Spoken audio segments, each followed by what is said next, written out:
1 Samuel chapter 20. And David fled from Naioth and Ramah, and came and said before Jonathan, What have I done? What is mine iniquity? And what is my sin before thy father, that he seeketh my life? And he said unto him, God forbid, thou shalt not die. Behold, my father will do nothing, either great or small, but that he will show it me. And why should my father hide this thing from me? It is not so. And David sware moreover, and said, Thy father certainly knoweth that I have found grace in thine eyes. And he saith, Let not Jonathan know this, lest he be grieved. But truly as the Lord liveth, and as thy soul liveth, there is but a step between me and death. Then said Jonathan unto David, Whatsoever thy soul desireth, I will even do it for thee. And David said unto Jonathan, Behold, tomorrow is the new moon, and I should not fail to sit with the king at meat. But let me go, that I may hide myself in the field unto the third day at even. If thy father at all miss me, then say, David earnestly asked leave of me that he might run to Bethlehem his city, for there is a yearly sacrifice there for all the family. If he say thus, It is well. Thy servant shall have peace. But if he be very wroth, then be sure that evil is determined by him. Therefore thou shalt deal kindly with thy servant, for thou hast brought thy servant into a covenant of the Lord with thee. Notwithstanding, if there be in me iniquity, slay me thyself, for why shouldest thou bring me to thy father? And Jonathan said, Far be it from thee, for if I knew certainly that evil were determined by my father to come upon thee, then would not I tell it thee? Then said David to Jonathan, Who shall tell me? Or what if thy father answer thee roughly?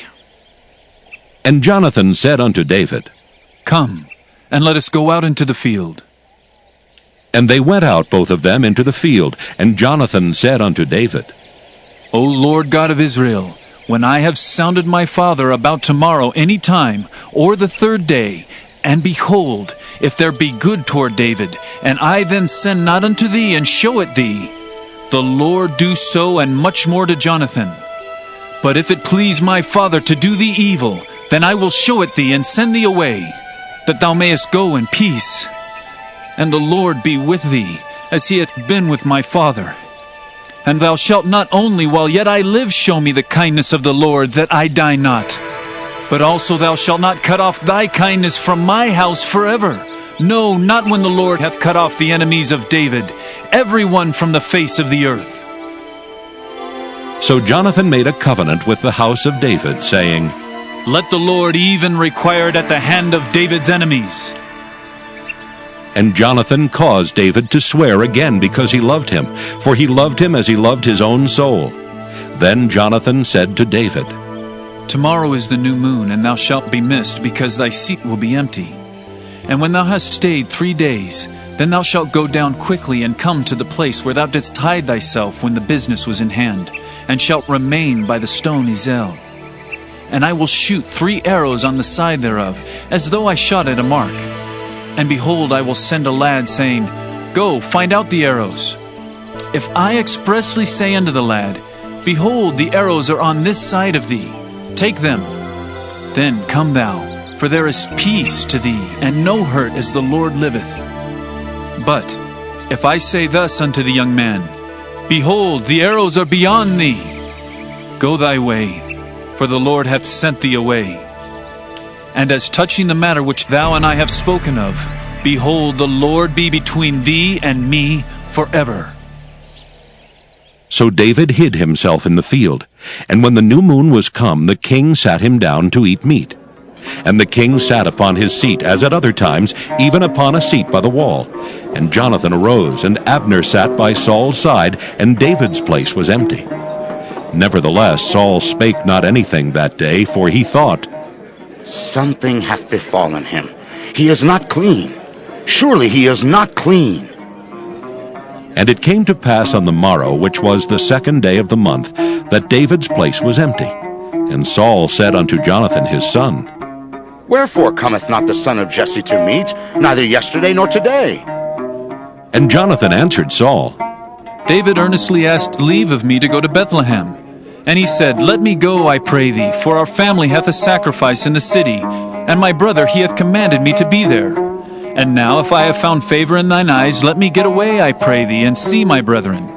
Therefore he cometh not unto the king's table. Then Saul's anger was kindled against Jonathan, and he said unto him, Thou son of the perverse, rebellious woman! Do not I know that thou hast chosen the son of Jesse to thine own confusion, and unto the confusion of thy mother's nakedness? For as long as the son of Jesse liveth upon the ground, thou shalt not be established, nor thy kingdom. Wherefore now send and fetch him unto me, for he shall surely die. And Jonathan answered Saul his father, and said unto him, Wherefore shall he be slain? What hath he done?